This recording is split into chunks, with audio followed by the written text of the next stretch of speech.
መንካት የማይገባህን ሴት ከመንካት ጭንቅላትህ ላይ በብረት ቢመታ ይሻላል። በእርግጥ እጅን በግንባር ማሳረፍ የበለጠ ኃይል ይኖረዋል። ነገር ግን ማታውቃት ሴት ላይ እጅህን አታሳርፍ። ባሏ እጁን ግንባሯ ላይ ያድርግና ራቂው ደግሞ በባሏ ግንባር ላይ እጁን አድርጎ መቅራት ይችላል።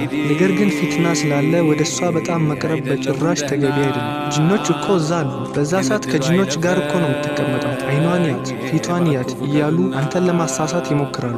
አንተ ደግሞ በዛ ሰዓት እንደዛ እያሰብክ ምትቀራ ከሆነ ምትቀራው ምንም ኃይል አይኖርም። ዝም ብሎ መቅራት ሳይሆን ስንቀራ ልባችን ኃይለኛ መሆን ይኖርበታል። ሶስተኛ በምንም ምክንያት የሰውነት ክፍሏን እንድታሳየው የሚጠይቅ በጭራሽ ተገቢ አይደለም። አንድ ሴት ሽፍታዋን ልታሳየኝ አይገባም። አንድ ተጨማሪ ነገር ለእህቶች አለ። ለምሳሌ አንዲት እህት በየቀኑ ከእንቅልፏ ስትነሳ ታፏ ወይም እጇ ላይ ሰማያዊ ምልክት ወይም መቁሰል ከታየባት የሆነ ጅን እያስቸገራት ነው ማለት ነው። አሁን እሷ ቁስል አለብኝ ካለች እስኪ ያሳየኝ። ምን ማለት ነው አሳየኝ? አለብኝ ካለች በቃ አለባት ማየት ያስፈልጋል። አራተኛ ስምና የእናትን ስም የሚጠይቅ ከሆነ ራቂ ቢሆንም እንኳን ይህ በጣም አደገኛ ነው። እንዲህ አይነት ሰው ወይ ከጅን ጋር ግንኙነት አለው አለዚያ ራሱ ሳሒር ነው ማለት ነው። አምስተኛ የማይቻሉ ነገሮችን እንድታመጡ የሚጠይቅ ከሆነ ለምሳሌ የጥቁር ዳክዬ ላባ፣ የፍየል ጸጉር ወይም ደግሞ ሰውነት የነካ የውስጥ ልብስ። በተለይ የውስጥ ልብስ የሚጠይቁት ድግምት ለመስራት እንዲመቻቸው ነው። ስድስተኛ ሲቀሩባችሁ የማይገባ ቋንቋ የሚጠቀሙ ከሆነ በሩቅያ መሃል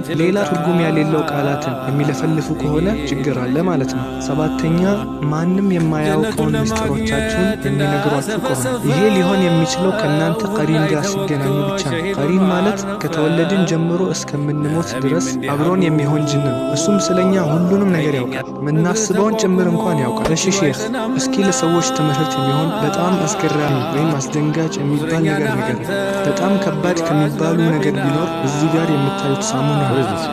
ይህ ሳሙና ምን እንደሚያደርግ ታውቃላችሁ? አንድ ሰው በዚህ ከታጠበ ለሞት ያደርገዋል። This can kill you.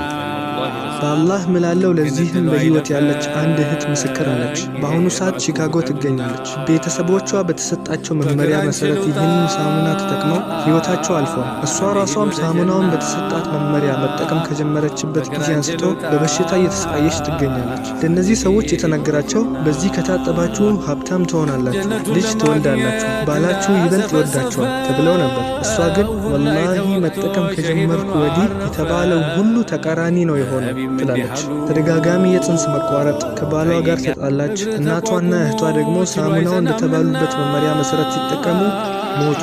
በተወሰነ ሰዓትና በተወሰነ መንገድ ተጠቀሙ ተብለው ነበር። ይህ ሁሉ ሽርክ ነው።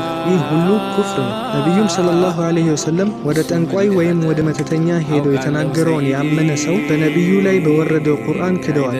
እሺ ሰላም